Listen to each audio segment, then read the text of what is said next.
Now that I've subjected several books to my new rating system, I figured it's a good time to reassess and re-explain how the system works and how it has been working or hasn't. I've never enjoyed dishing out ratings, putting numbers on things, but I do see the benefit, and I know some people, readers and authors, use them for guidance, however misguided that might be. The question is, are ratings overrated?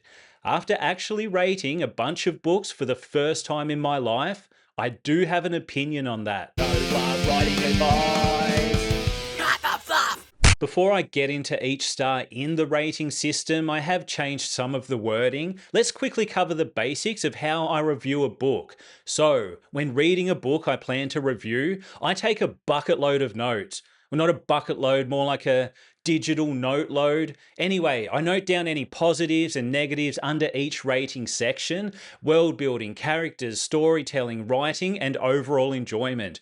World building includes all the in-world elements, for example, magic systems, settings, social structures, and more. Characters includes all the character elements such as character arcs and development, believability, motivations, and more. There's a lot more, but I'm keeping it brief. Storytelling, as the label suggests, includes all the storytelling elements such as plot, conflict, tension, pacing, setups, payoffs, and more. Storytelling is one of the heavier categories, and it usually earns the most notes, sometimes for the right reasons, often for the wrong reasons. You know how it is. Writing covers the mechanics of writing, including prose quality, editing, dialogue, and of course, more.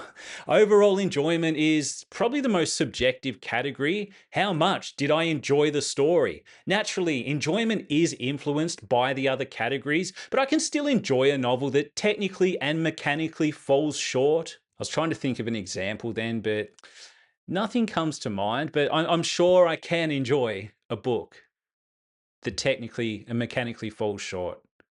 One day. We'll see. Now, the fun part. What does each star rating mean? Originally, I wasn't going to use half stars, but I quickly realized I couldn't be accurate working with a whole 5-star rating system. I've even been tempted to use quarter stars, but you've got to stop somewhere. I'll end up rating books out of 1,000,000 if I'm not careful. In my rating system, a 5-star rating will admittedly be tough to achieve because it requires near perfection. Therefore, 5 stars is, pretty much already said it, near perfection, top tier, as good as it gets, beyond mind-blowing, expertly executed. Yeah, I'll stop there. 4.5 stars is mind-blowing, next level, almost as good as it gets. I want ratings above 4 stars to actually mean something, so I don't hand them out without good reason. 4 stars is great, amazing, not quite mind-blowing, but better than good. 3.5 stars is good. Yeah, it's a decent book. You should read it. Anything that achieves 3.5 stars or above is a firm double thumbs up from me. 3 stars is satisfactory. Solid effort, not bad, not quite good. Anything that scores between 3 and 3.5 will generally earn a single thumb up from me, especially if it's just my personal enjoyment that's brought the rating down. 2.5 stars is not quite up to standard, needs some work. If a book scores below a 3, I'm probably not going to recommend it to anyone. A 2.5 rating isn't to say the book's bad, but it does have some issues.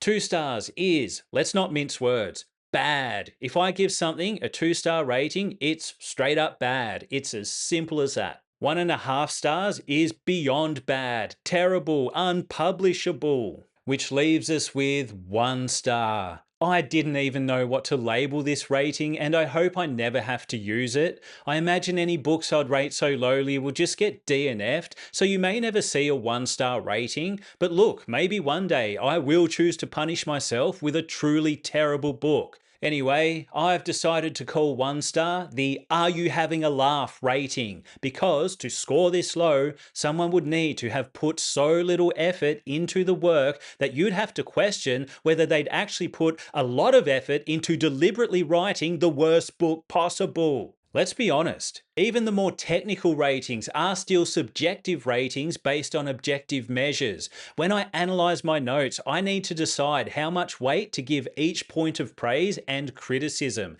That's the hard part. That's the more subjective part. So don't take my ratings too seriously. Don't take anyone's ratings too seriously. Yes, I do think star ratings are overrated.